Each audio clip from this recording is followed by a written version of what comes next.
بسم اللہ الرحمن الرحیم۔ السلام علیکم ورحمۃ اللہ۔ پیارے دوستو، کیا آپ جانتے ہیں کہ اگر آپ دنیا کے کسی بھی کونے میں چلے جائیں، اپنے آپ کو جتنا مرضی اکیلا رکھیں، لیکن اس کے باوجود ایک ایسی خوفناک مخلوق ہوتی ہے جو ہر وقت آپ کے ساتھ رہتی ہے اور آپ کے ہر اچھے یا برے فعل کے بارے میں یہ جانتی ہے۔ اس مخلوق کی سب سے خوفناک بات یہ ہے کہ یہ مخلوق نہ صرف آپ کے ساتھ ہوتی ہے بلکہ یہ مخلوق آپ کے جیسا چہرہ بھی رکھتی ہے۔ اس کا چہرہ آپ کے چہرے جیسا ہوتا ہے، اس کے ہاتھ پاؤں اور جسامت سب آپ کے جیسی ہوتی ہے۔ اس بات کو یوں سمجھ لیں کہ یہ مخلوق آپ کی ہم شکل ہوتی ہے، یہاں تک کہ اس کی آواز بھی بالکل آپ کی آواز جیسی ہوتی ہے۔ آج ہم آپ کو بتائیں گے کہ ہر انسان کے ساتھ پیدا ہونے سے لے کر مرنے تک ساتھ رہنے والی یہ ہم شکل مخلوق کون ہے، اور کیا یہ ہر پیدا ہونے والے انسان کے ساتھ پیدا ہوتی ہے، اور یہ مخلوق کس وجہ سے ہر وقت انسانوں کے ساتھ رہتی ہے، اور یہ انسانوں سے کون کون سی خوفناک کام کرواتی ہے، اور مرنے کے بعد یہ مخلوق کہاں چلی جاتی ہے۔ تو دوستو، اللہ تبارک و تعالیٰ نے اس کائنات کے اندر بے شمار مخلوقات کو پیدا کیا، لیکن اس کائنات میں صرف دو مخلوقات ایسی ہیں جن کو اللہ تبارک و تعالیٰ نے عبادت کرنے کا حکم دیا، ایک انسان اور دوسرے جنات۔ جنات اللہ تبارک و تعالیٰ کی وہ مخلوق ہے جس کا انکار کرنا کفر ہے، کیونکہ اللہ تبارک و تعالیٰ نے واضح طور پر قرآن پاک میں اس کے وجود کا ذکر فرمایا ہے۔ پیارے دوستو، جنات بھی انسانوں کی طرح بہت سارے قبیلے ہوتے ہیں، جن میں کچھ جنات نیک ہوتے ہیں اور کچھ جنات شریر ہوتے ہیں۔ جنات کے متعلق ہمیں بہت ساری روایات ملتی ہیں، جیسا کہ آپ صلی اللہ علیہ وآلہ وسلم نے ارشاد فرمایا کہ جنات کی 3 قسمیں ہیں۔ جنات کی ایک قسم ایسی ہے جن کے پر ہیں اور یہ ہواؤں میں اڑتے پھرتے ہیں۔ جنات کی دوسری قسم سانپ اور کتے ہیں۔ اس قسم میں پائے جانے والی جنات کی شکلیں سانپ اور کتوں جیسی ہوتی ہیں، اور جنات کی تیسری قسم آباد ہوتی ہیں، اور جنات کی تیسری قسم آباد ہونے والے اور کوچ کرنے والے جنات ہیں، جو انسانوں کی طرح رہتے ہیں اور انسانوں کی طرح ایک جگہ سے دوسری جگہ پر منتقل ہو جاتے ہیں۔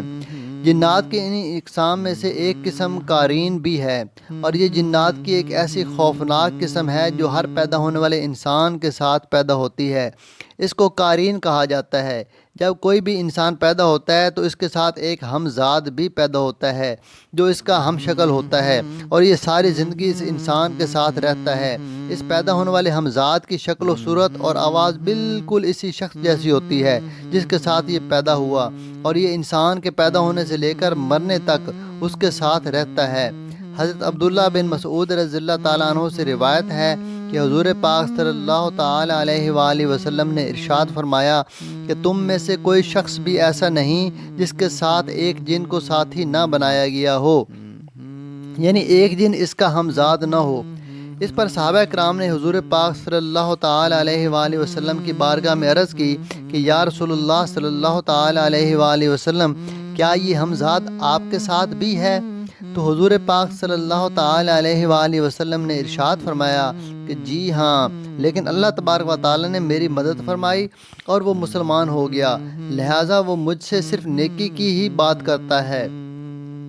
اس پیدا ہونے والے ہمزاد کا کام ساری زندگی انسان کو بہکانا ہوتا ہے اور انسان کو فتنہ فساد میں مبتلا کرنا اور اس کے دل میں وسوسوں کو پیدا کرنا ہے، جیسا کہ دل میں مختلف قسم کے وسوسے ڈالنا یا غصے کے وقت انسان کو اکساتے رہنا کہ وہ غصے کی حالت میں کوئی ایسا کام کر لے جو اللہ تبارک و تعالیٰ کی بارگاہ میں ناقابل معافی ہو اور جس کی وجہ سے یہ جہنم میں چلا جائے۔ یہ پیدا ہونے والا ہمزاد شیطانوں کی قسم میں سے ایک شیطان ہوتا ہے جو انسان کو برائی پر اکساتا ہے اور اچھے کاموں سے منع کرتا ہے۔ اس ہمزاد کی خوفناک بات یہ ہے کہ جیسے جیسے آپ اس ہمزاد کی بات مانتے چلے جائیں گے اور برے کاموں کے اندر مبتلا ہوتے جائیں گے، ویسے ویسے یہ ہمزاد طاقتور ہوتا جائے گا اور آپ پر حاوی ہوتا جائے گا اور آپ کو برے کاموں کے اندر مبتلا کرتا چلا جائے گا۔ یہ صرف انسان کے دلوں میں وسوسے ڈالتا ہے اور ان وسوسوں کے ذریعے انسان سے برے کام کرواتا ہے، لیکن جسمانی طور پر انسان سے کوئی بھی کام نہیں کروا سکتا۔ اسی وجہ سے اللہ تبارک و تعالیٰ نے انسان کو یہ اختیار دیا ہے، چاہے تو وہ اچھے اعمال کر کے جنت میں چلا جائے اور چاہے شیطان کے وسوسوں میں آ کر برے اعمال کرے اور اللہ تبارک و تعالیٰ کے عذاب کا مستحق قرار پائے۔ اچھے یا برے اعمال کرنا انسان کے اختیار میں ہے، جیسا کہ اللہ تبارک و تعالیٰ قرآن پاک میں ارشاد فرماتے ہیں کہ قیامت کے دن ہمزاد کہے گا کہ اے میرے رب، میں نے تو اس کو گمراہ نہیں کیا بلکہ یہ خود ایک دور کی گمراہی میں تھا۔ ساری زندگی انسان کے ساتھ رہنے کی وجہ سے یہ ہمزاد آپ کے متعلق سب کچھ جانتا ہے، وہ سب کچھ بھی جو آپ نے تنہائی میں کیا اور وہ سب کچھ بھی جو آپ نے لوگوں کے سامنے کیا۔ جادوگر اور عاملین لوگ اسی ہمزاد سے معاہدہ کر کے ہر جائز اور ناجائز کام کرواتے ہیں، لیکن اس معاہدے میں ہمزاد جادوگروں سے ایسی شرطیں منواتا ہے جس شرطوں پر عمل کر کے جادوگر شیطانوں کی پوجا کرتے ہیں اور نعوذ باللہ کفر اور شرک میں مبتلا ہو کر کافر ہو کر مرتے ہیں۔ یہی وجہ ہے کہ جادو کرنے والے اور کروانے والے کی کوئی بھی دعا قبول نہیں ہوتی۔ ساری زندگی یہ ہمزاد انسان کو گناہوں کے اندر مبتلا کرتا ہے اور اس کی یہ کوشش ہوتی ہے کہ انسان کفر و شرک کے اندر مبتلا ہو کر اپنے ایمان سے فارغ ہو جائے اور اسی کفر کی حالت میں اس دنیا سے چلا جائے۔ جب انسان اس دنیا سے چل جاتا ہے تو یہ ہمزاد اسی دنیا میں رہ جاتا ہے اور یہ دوسرے لوگوں کو ان کا ہم شکل بن کر گمراہ کرتا ہے اور ان کو برائیوں کے اندر مبتلا کرنے کی کوشش کرتا ہے۔ جس طرح ہر انسان کے ساتھ ایک ہمزاد شیطان پیدا ہوتا ہے، اسی طرح اللہ تبارک و تعالیٰ نے ہر انسان کے ساتھ ایک محافظ فرشتہ بھی پیدا کیا ہے۔ اگر انسان برے اعمال کرتا ہے تو یہ اس ہمزاد کے خوراک ہوتے ہیں، جس کی وجہ سے وہ ہمزاد انسان پر حاوی ہو جاتا ہے اور انسان سے برے کام کرواتا ہے، اس کا خاتمہ کفر پر ہو جاتا ہے۔ اور اس کے برعکس اگر انسان اچھے اعمال کرے اور اللہ تبارک و تعالیٰ کا ذکر کرے، قرآن پاک کی تلاوت کرے اور پانچوں نمازیں باجماعت ادا کرے تو یہ تمام تر نیک اعمال اس فرشتے کی خوراک ہوتے ہیں، جس فرشتے کو اللہ تبارک و تعالیٰ نے اس انسان کی حفاظت کے لیے پیدا فرمایا ہے۔